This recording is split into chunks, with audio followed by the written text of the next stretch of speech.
Tragedi kebakaran rumah Umi Pipik menyisakan cerita lain yang lebih miris. Bukan sekedar kebakaran yang disengaja atau pencurian yang dilakukan tersangka berinisial IV.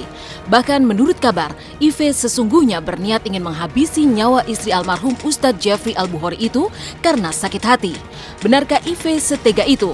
Benarkah pihak penyidik segera akan melakukan tes kejiwaan terkait motif sang tersangka?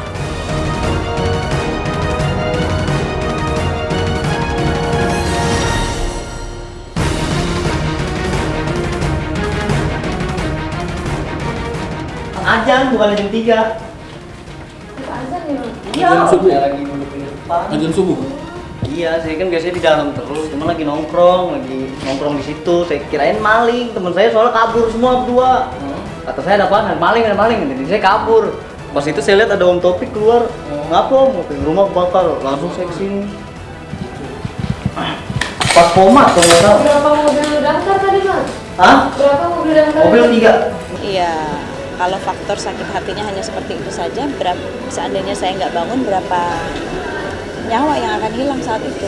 Iya, kalau orang-orang rumah itu sudah mencurigai kalau dia memang ya mungkin melihat gitu ya, kayaknya niat orang ini niatnya nggak baik. Oh enggak, saya kan orang yang nggak pernah mau curiga apapun, nggak mau berusaha apapun. Saat dia datang ke rumah saya, minta tolong dan saya sebisa mungkin saya bisa menolong.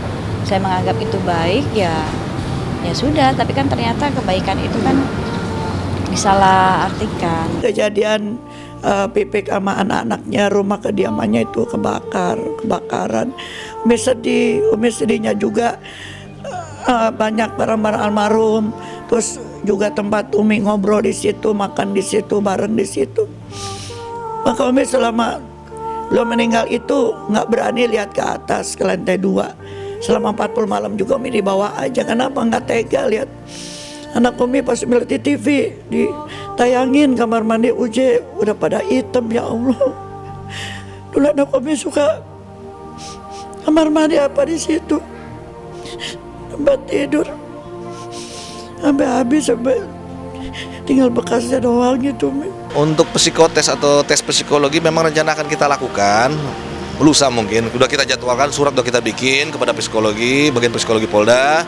Nanti akan kita bawa ke sana, kita tes dulu kejiwaannya. Sepertinya iya, karena dia anak yang kayaknya broken home ya, karena yaitu dia memang rindu seorang ibu, rindu sosok seorang ibu yang memang sudah lama. Dia kepengen ketemu ibunya juga gitu, dan dari pihak kepolisian pun juga kayaknya ingin mau meriksa kejiwaan dia. Sejak ditinggal UJ, kemudian kehilangan ayah, kebakaran rumahnya seolah tragedi lanjutan hidup Umi Pipik. Tapi ia tak pernah membayangkan bahwa IV yang datang untuk diajari tentang agama justru memberinya musibah. Tanda-tanda perilaku IV yang tidak baik memang sudah mulai terlihat orang-orang sekitar Umi Pipik. Tapi siapa sebenarnya sosok IV? Mengapa ia bisa bebas keluar masuk rumah Pipik? Karena saat dia datang ke rumah saya, saat itu dia mengaku dia dimimpiin almarhum. Saya tanya, orang tua kamu di mana? Dia bilang orang tuanya di Manado. Dia sering datang ke rumah saya untuk kalau ada pengajian dia datang dengerin pengajian. Lalu saya ajarin sholat 5 waktu, saya ajarin ngaji juga, sholat berjamaah juga. Awalnya sih enggak, polos. Ibaratnya kalau ada acara atau banyak guru-guru kerabat-kerabat almarhum, dia suka menjauh, diem aja baik gitu. Bang gitu, salim, cium tangan. Tapi kalau nggak ada mereka tuh, dia berani naik-naik ke atas, ke depan kamar Umi, ke kamar Abijar gitu. Alasan dia, gue dipanggil Abi bang gitu. Terus main gitar sering di atas gitu. Padahal kan yang lain juga nggak ada yang pernah ke atas-atas gitu. Gitu aja sih. Karena itu kan ruang keluarga, tempat tinggal atau gimana. Karena kan selama ini kita juga nggak ada yang tahu dia tinggal di mana, asalnya dari mana, karena dia nyebutnya lain-lain terus. Iya. Pertama saya mau antar pulang aja dia bilang ibunya rumah di Rawamangun. Saya mau antar pulang tapi dia nggak mau. Ditungguin sampai sore nggak mau, dia bilang nggak tahu rumah gua bang, rumah ibu gua nggak tahu katanya. Alasan terus, ternyata pas kemarin sudah ditangkap kan rumah ibunya di daerah Depok katanya. Setelah tinggal di situ saya sering dapat laporan dari orang rumah kalau dia mulai bawa motor almarhum ngajak Abizar keluar komplek gitu ya dengan ngebut. Itu saya sudah kurang suka dengan kelakuannya. Lalu dia ngajarin anak saya main kartu pun juga saya di situ sudah mulai kurang suka. Cuma saya tipe orang yang nggak pernah mau langsung negur, Jadi saya biarkan orang rumah tolong ditegur. Dan sampai 2 hari sebelum kebakaran dia sempat mengambil airsoft gunnya almarhum. Setelah kita amankan tersangka ini, IV ini, baru kita akan melaksanakan prarekon dan rekonstruksi untuk menunjukkan dan kita memberi pengetahuan pada penyidik dan keyakinan bahwa penyidik bagaimana si pelaku melakukan kejahatan-kejahatan tersebut. Ya dalam rekon itu ya kita akan hadirkan tersangka wajib. Kapan? Dalam 1-2 hari ke depan. 1-2 hari ke depan akan melaksanakannya, Pak? Ya prarekon dulu. Nanti setelah berkas selesai, baru kita rekonstruksi yang benarnya dengan dari kejaksaan segala macam. Setelah ditetapkan jadi tahanan kejaksaan. Ya kalau mesti tinggal polisi yang menghukum sesuai dengan hukum di negara kita. Memang sih kalau hukum dalam Islam dia begitu tuh harus dihukum mati istilah kata orang yang begitu. Ya hukum seumur hidup lah minimal. Yang ngancurin rumah orang. Kehilangan rumah karena ulah seseorang yang ditolong membuat Pipik dan anak-anaknya tinggal di apartemen. Hingga kasus kebakaran selesai disidik polisi, ia masih harus terus mengungsi. Dari apartemen sewaan, dalam waktu dekat Pipik akan memboyong anak-anaknya menumpang di rumah Rosa. Dan rencananya dalam minggu ini. Ya namanya juga teman, sahabat. Pasti kalau sahabat lagi kesulitan, apapun juga kita bantu gitu ya kan. Apa namanya, bukan cuman sekedar materi, tapi sahabat itu kan ngasih semangat gitu. Mbak Pipik ini sahabatnya banyak, bukan cuman aku, banyak banget.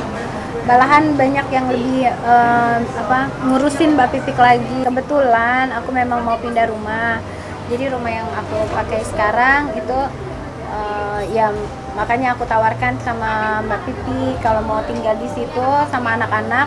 Silakan aja. Yang paling penting sekarang dulu deh, karena yang pasti kan mereka masa mau tinggal di apartemen terus. Ya insya Allah lah dalam 2 mingguan ini mungkin, kalaupun itu jadi ya saya nggak tahu. Cuman saya baru besok ketemu sama Mbak Pipik. Aku juga bilang sama Mbak Pipik lihat dulu rumahnya, kalau nyaman, anak-anak senang, silahkan. Ya rezeki saya ya saya harus terima kan. Rezeki nggak boleh ditolak. Cuma ya habis dari sini mungkin ada batas waktunya kan, nggak mungkin tiap hari saya di sini. Jadi habis dari sini mungkin ke rumahnya Teh Roca. Semoga saja segala permasalahan yang menimpa Umi Pipik segera usai dan IV diberi ganjaran yang setimpal. Pengalaman hidup berbeda dialami Dewi Sandra di bulan Ramadan ini. Benarkah demi sinetron berjudul Catatan Hati Seorang Istri, Dewi Sandra sampai membawa isi lemarinya ke lokasi syuting? Lalu seperti apa kebahagiaan Dewi saat mendapat berlimpah kado dari para penggemar yang simpati terhadap penderitaan Hana?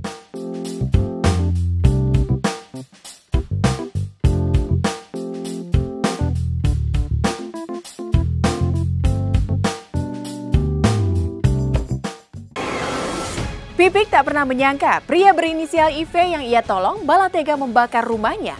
Bahkan diduga berniat membunuh Pipik. Berbeda dengan yang dialami Pipik, Dewi Sandra dalam sinetron Catatan Hati Seorang Istri juga banyak mengalami peristiwa. Mulai dari rela memindahkan isi lemari hijabnya ke lokasi syuting hingga mendapatkan banyak hadiah dari para penggemar. Lalu apa yang dialami Bunga Citra Lestari yang menyanyikan soundtrack sinetron tersebut? Benarkah BCL banyak diprotes ibu-ibu karena peran Ashraf?